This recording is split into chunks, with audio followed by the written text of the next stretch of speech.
everybody, my name is Mark Ashby of the Grill Mark Co Cooking Channel. I want to welcome you back. What you just saw was me acting goofy like in an infomercial, like I can't lift the hinge or the lid on my Kamado grill. I have a Primo Round Kamado, and the great thing is Primo came out with a new hinge, and today we're going to be doing a tutorial video on how to change out your hinge on your Primo Kamado grill. Let's get started. Now, the round Kamado lid is really not that heavy to lift up and down, and in fact, my grill was made in January of 2020, so it's a very young grill, but I know a lot of you out there have a lot of questions about the new hinge, and my guys over at Aqua Barbecue sent me this to try out and to see how it works out with this one. So I'm pretty sure that this is just a better design, and it's probably, like I said, it's probably not necessary on the round Kamado, but if you have the oval XL or anything like that, I know that it takes the weight from 35 pounds on the lift to 8 pounds on the lift. That's a significant difference. It's also going to help it stay in place in certain positions like other companies out there, like Kamado Joe has as well, but they have an airlift hinge. This is still a spring hinge, so we're going to test it out today, see how it works. Now, like in my last video when we changed out the control tower and the lower damper here, we got an installation package along with some instructions that are going to just step by step do this. Now, the instructions, if you see here, are for the oval, and I think it's for an older one as well. I don't have the oval, and I don't think I'm gonna have to go through every single step, but when you're changing yours out, make sure you follow the directions to a T. If your hinge looks like this one, mine looks a little different. So this is pretty exciting. We're just gonna go ahead and get started with it. It tells you at the top of the instructions the thing you'll need. You'll need a 5mm Allen wrench or hex key. You'll need a 13mm wrench, but I don't need that for this one. You'll need a Phillips head screwdriver, a flathead screwdriver. It says some vice grips, but I have some pliers here. You'll need a measuring tape, a marker, and eventually you'll need a rubber mallet as well. Now, when you're doing this, it tells you need to be on a flat level surface. I'm on my deck here, but for the purposes of the video, I'm going to rotate my grill around right here so that we have better access to the hinge area. The bolts are going to be over here, and then make sure that you lock your casters in place to do that. The instructions give you step-by-step instructions for the older one. It's going to tell you to use that flathead screwdriver to lift off the box here to get to the hinge assembly. We don't have that, so we're just going to lift the lid here, and then we're going to slowly, here, come in close, come look at this, and we're going to lift our spring off of the bolt area here. This is the first step that we need to do, and we got to make sure that we're supporting the lid while we do this, okay? The reason it tells you to support it is because this spring gives the tension to hold this lid up when we open it up. Now you see it'll drop because there's no tension on there, so carefully close the lid back down, and then we'll move on to the next step. Now again, make sure you're following the instructions for your specific grill. But the first thing we have to do is loosen the upper bolt here for the band, and then we're gonna lift off the lid and put it on the ground gently.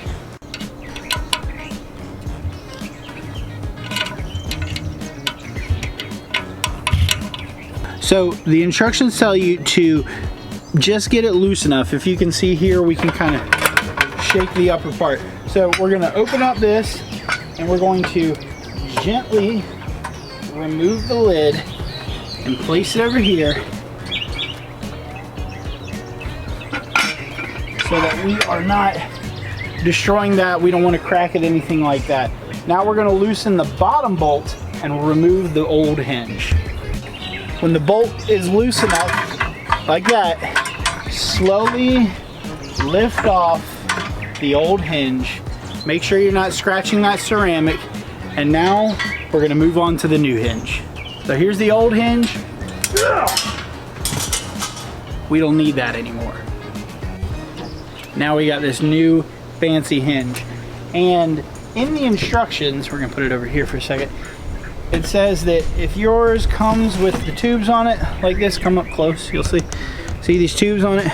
It says to remove those. So we're going to remove these here, and then it tells us to take a tape measure and measure 1 inch from the edge, so right there, and mark it with your marker. That's why we needed the marker.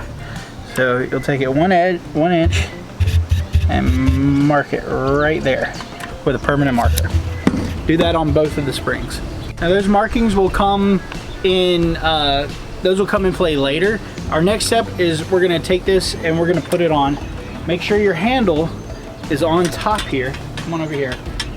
And you see it has this lip that it sits around right here. That's where we want it to go. So we're just gonna bring this around.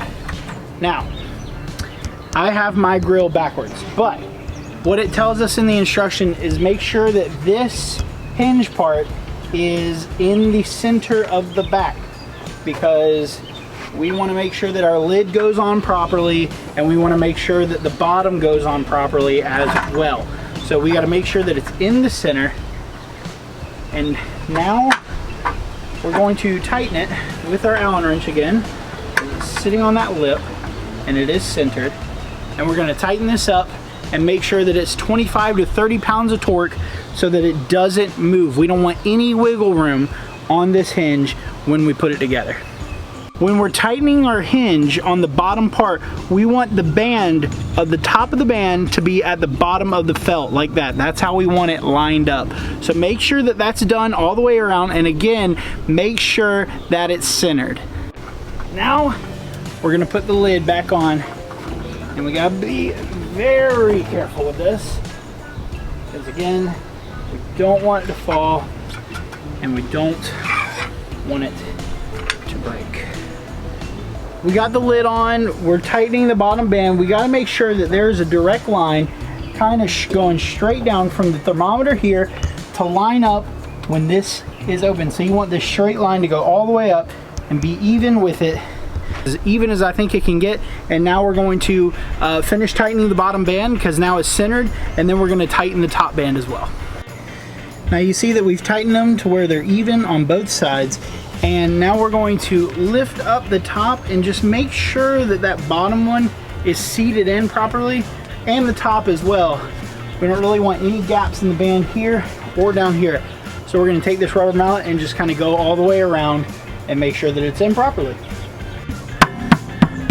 So the next part is going to be a little tricky. We've tapped it across. You can see we've got it even here and here going across. So the next part, it comes with a grease packet and a hinge holder for the spring. Let me come over here, let me show you what we're gonna do. Is you see where we made that 1 inch marker? We're gonna slide this in, we're going to lift the grill, and then we're going to move this marker with this part into this notch right here, which then we will add grease to it to help it lubricate. So we have the lid, I'm holding it securely right here to make sure nothing happens. Now we're gonna take our grease packet, which it has a pre-broken seal right there, and we're just gonna apply grease to this area right here, like that. You can see it right here, and we're just gonna kind of put that in there, and we're gonna do the same thing on this side. Might be easier to see on this side. Right over here. And this is gonna keep that part lubricated. So we want to get kind of that whole portion done. I imagine at some point in the maintenance of this band, you'll need to keep doing this or re-lubricate. It doesn't say that in the instructions, but it's always a possibility. So we'll lubricate this, and then it says that we got to open it and close it just to make sure that we're getting a good enough lubrication on the hinge flange here. So we got the hinge flange in place. We have it centered. We have a clean close all the way around where the lid was last time it was on the old hinge, and now this is what makes it is extremely lighter. But here's what's cool about it. So we can go all the way up like this, or we can go here. We can go here. Now it's not going to hold it all the way. At a certain point it's going to fall. So you can see right here it's going to fall. So that's not what we want. But it will hold it open a little bit here, and it does make it considerably lighter. I'll show you. I can just lift it with my finger now, and there's no struggle to that at all. So this hinge is definitely an improvement to the old hinge that was on the Primo before, and any Primos that were made before 2020, this will definitely be an improvement as well. And it's my understanding that they're still working on the hinge assembly for the pre-2015 models. Some of you guys have had Primos for 10-15 years, so it's still my understanding they're working on that. I do need to tighten this bolt just a little bit more, and then we'll go over the final steps here.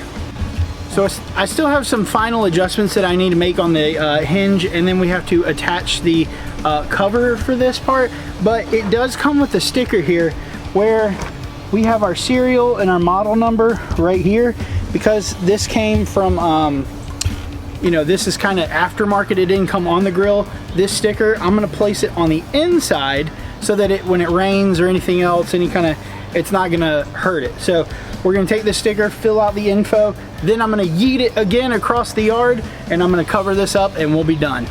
Now I can take this again and yeet it across the yard. Now I got this over here. I'm going to, this is the cover. We're gonna use our Phillips head screwdriver with the screws provided and cover this up. I'll do the final adjustments, and then we'll be done.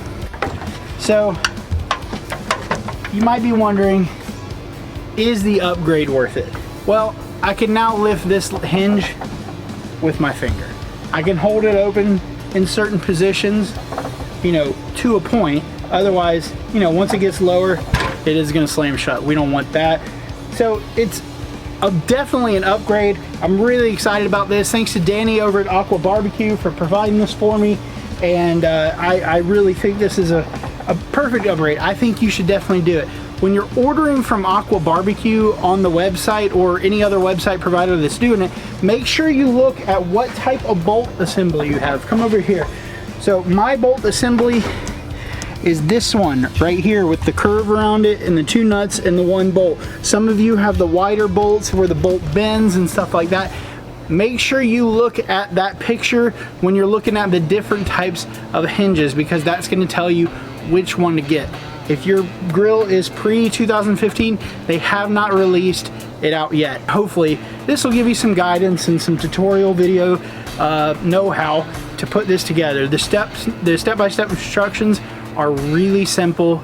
I'm really excited about this, and now my grill is brand new. So less than a year old, or just over a year old, and I've got the new control tower, I've got the bottom damper new, and now I've got this easy lift hinge as well. Thanks for watching, you guys. Make sure you like, share, and subscribe to my channel, this video, and we'll see you next time.